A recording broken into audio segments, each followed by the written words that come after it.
Днеска купихме един автомобил, с който си правим експерименти като цяло, ако запали, специално за канала в YouTube.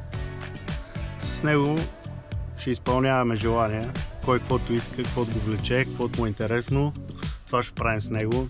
Дрифтове, офроуд и така нататък. Ще ви показвам как се товари. Ще го дигаме с кран, ще го връзваме с паяк и така нататък.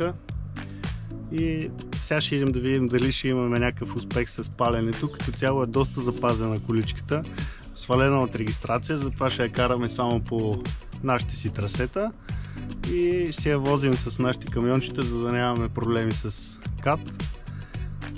Та отиваме да видим дали ще запали.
Оказва се, че колата няма никакъв ток. Сега ще й подадем ток да видим дали ще запали.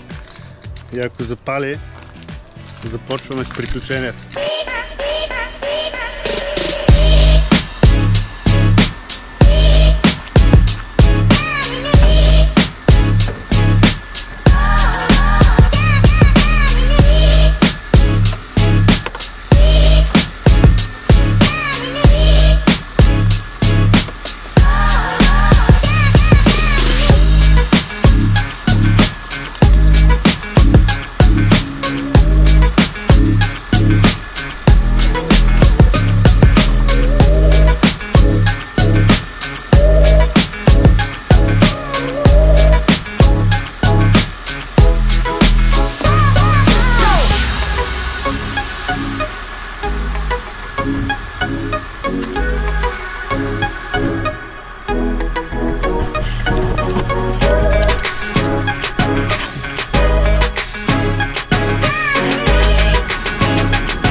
Имаме контакт.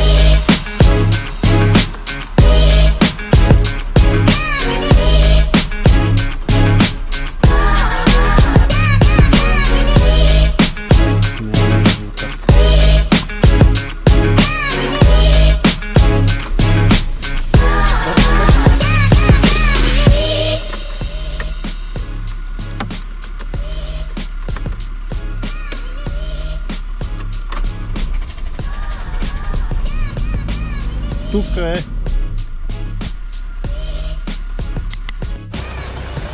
Напишете долу в коментарите какво искате да бъде първото видео, което да направим с този Ford.